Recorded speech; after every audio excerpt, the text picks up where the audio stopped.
Hi friends, welcome to my channel Ratna Anupindi. ఈరోజు వీడియోలో ఒక కమ్మని వేపుడు ఎలా చేయాలో చూపిస్తాను. చూడగానే ఏంటో అర్థమైపోయి ఉంటుంది. అదేనండి, గోబీ కాలీఫ్లవర్.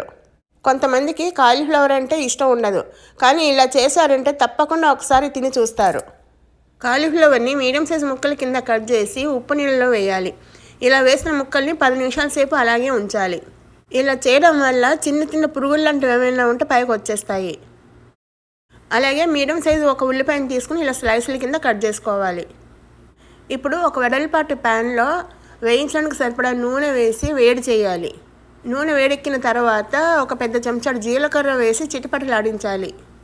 కాలీఫ్లవర్ తింటే గ్యాస్ అంటారు కదా, ఇలా జీలకర్ర వేస్తే ఆ ప్రాబ్లం ఉండదు. వెల్లుల్లిపాయను ఇష్టపడిన వాళ్ళు 1-2 పాయలు దంచి ఇప్పుడు వేసుకోవచ్చు. జీలకర్ర చిటిపటలాడిన తర్వాత మనం తరిగి ఉంచుకున్న ఉల్లిపాయలని కూడా వేసి వేయించుకోవాలి. నేను ఎప్పుడూ చెప్తూ ఉంటా, ఉల్లిపాయ వేయగానే కొంచెం ఉప్పు వేస్తే తొందరగా వేగుతుందని. ఇప్పుడు కూడా అలాగే ఉప్పు వేసి వేయించుకోవాలి. ఇలా ఉప్పు వేసిన తర్వాత వీడియోలో చూపించగా కలుపుతూ కొంచెం ముక్క మెత్తబడే వరకు వేయించాలి. మూత పెడితే ఆవిరికి తొందరగా వేగుతుంది.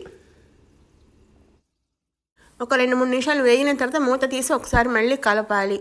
ఇలా మధ్య మధ్యలో కలుపుకుంటూ ముక్కలు కొంచెం మెత్తబడి రంగు మారిన తర్వాత మనం తరిగి ఉంచుకున్న కాలీఫ్లవర్ ముక్కల్ని వేసేయాలి.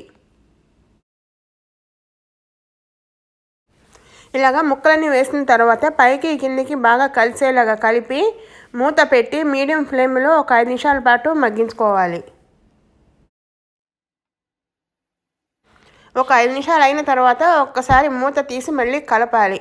మీరు గమనించే ఉంటారు, కొంచెం నీరు ఊరినట్టుగా అనిపించింది. మనం ఉప్పు వేసాము, మూత పెట్టాము కదా, ఆ ఆవిరికి కొంచెం నీరు వస్తుంది. ఇప్పుడు మళ్ళీ మూత పెట్టి ఇంకొక 2-3 నిమిషాలు మగ్గించుకోవాలి. 2 నిమిషాలు అయిన తర్వాత మూత తీసి ఒకసారి మళ్ళీ కలపాలి. ఈసారి మూత పెట్టకుండా కొంచెం మంట పెంచి ముక్క పూర్తిగా వేగే వరకు మధ్య మధ్యలో కలుపుకుంటూ వేయించాలి.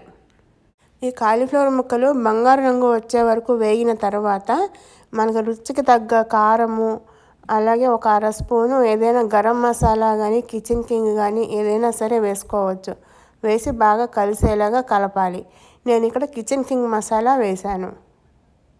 ముక్కలకి కారం పట్టేలాగా కలిపినప్పుడు ముక్కలు విరిగిపోకుండా జాగ్రత్తగా కలపాలి. ఇలా 1 నిమిషం వేయించుకున్న తర్వాత ఇప్పుడు అసలైన రుచి కోసము ఒక 2-3 పెద్ద చెంచాలతోటి శనగపిండి ముక్కలన్నిటికీ కవర్ అయ్యేలాగా పైనుంచి చల్లుకోవాలి. ఇలా శనగపిండి చల్లిన తర్వాత వెంటనే ముక్కల్ని కలిపేయకుండా మరొక నిమిషం సేపు అలాగే ఉంచేయాలి. 1 నిమిషం అయిన తర్వాత కాలీఫ్లవర్ ముక్కల్లో ఉన్న తడి శనగపిండిని పీల్చుకుని పొడి పొడిగా అవుతుంది.